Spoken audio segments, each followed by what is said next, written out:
আসসালামু আলাইকুম রহমতুল্লাহি বরকাতুহু। কেমন আছেন সবাই? আশা করি সবাই ভালো আছেন, সুস্থ আছেন, নিরাপদে আছেন। তো আজকে যে বিষয় নিয়ে আলোচনা করবো সেটা হচ্ছে প্যারালাইসিস ওয়ান।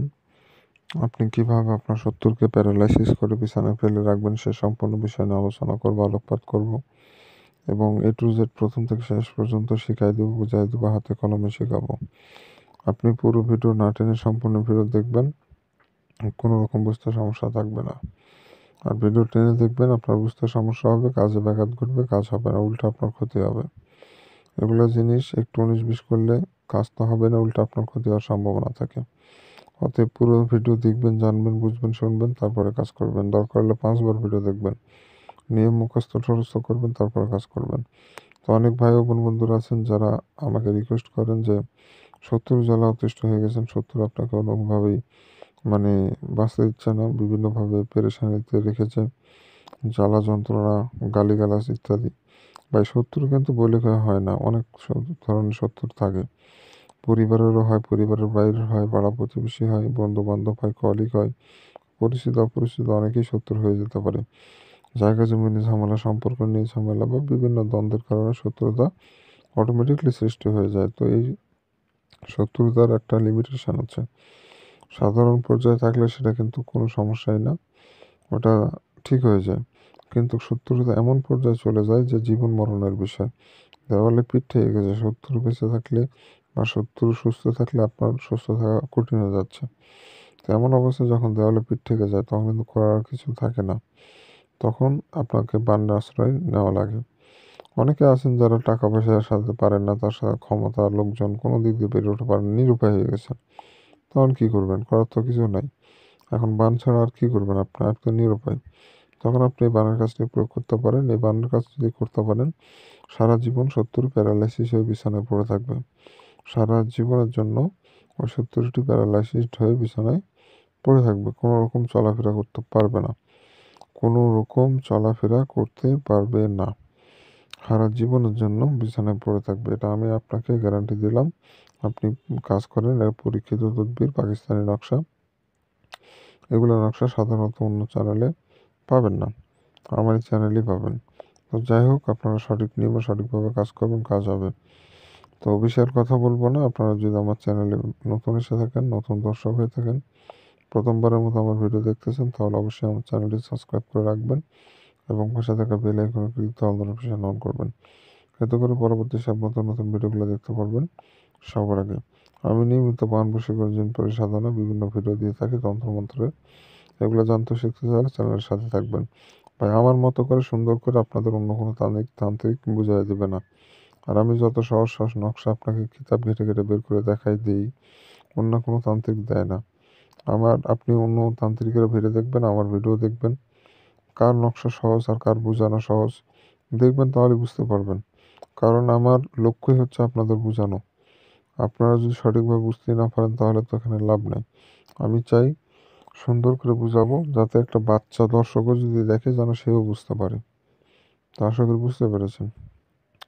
তো এই কাজটি করতে গেলে একটা সাদা কাগজ নেবেন।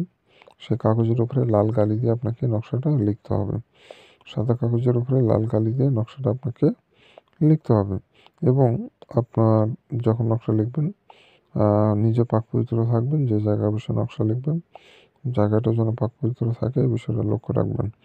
আর অবশ্যই যে কাগজের উপরে নকশাটা লিখবেন কাগজটা যেন ফ্রেশ হয়, কোনো রকম নোংরা যেন কাগজে না ভরে থাকে। এক কথায় সব কিছুই পবিত্র হতে হবে। তো এইভাবে করে মূলত আপনাকে নকশাটা কমপ্লিট করতে হবে। আপনি প্রয়োজন হলে স্কেল ব্যবহার করবেন, কারণ স্কেল ব্যবহার না করলে মানে নকশাটা তেরা বেঁকা হয়, 19-20 হয়। আপনি যেটা ব্যবহার করতে ইচ্ছা সেটা করেন, কিন্তু নকশা যেভাবে আছে ওইভাবে আপনাকে লিখে ফেলতে হবে, কোনো রকম চেঞ্জেস আনা যাবে না। ঠিক একইরূপভাবে অনেকে পণ্ডিতি করেন, পণ্ডিতি এগুলো কাজে করেন না ভাই, নিজের ক্ষতি হয়ে যাবে। ভিডিওতে যে নিয়ম বলবো এই নিয়মের বাইরে কোনো নিয়ম নাই, কোনো নিয়ম নাই। যেটা বলবো ওটাই আপনাকে করতে হবে, ওটার বাইরে আর কোনো নিয়ম নাই। আর এই নকশাটা আপনি যে কোনো দিনে লিখতে পারেন, তবে বৃহস্পতিবার এবং শুক্রবার এই 2 দিন নকশাটা লেখার জন্য উত্তম একটি সময়। আপনি ওই 2 দিন সময় না পেলে অন্য কোনো দিনও লিখতে পারেন, তবে নকশাটার ক্ষমতা কম হবে। আর ওই বৃহস্পতিবার আর শুক্রবার যদি নকশা লিখতে পারেন তাহলে নকশার ক্ষমতাটা দ্বিগুণ হয়ে যাবে।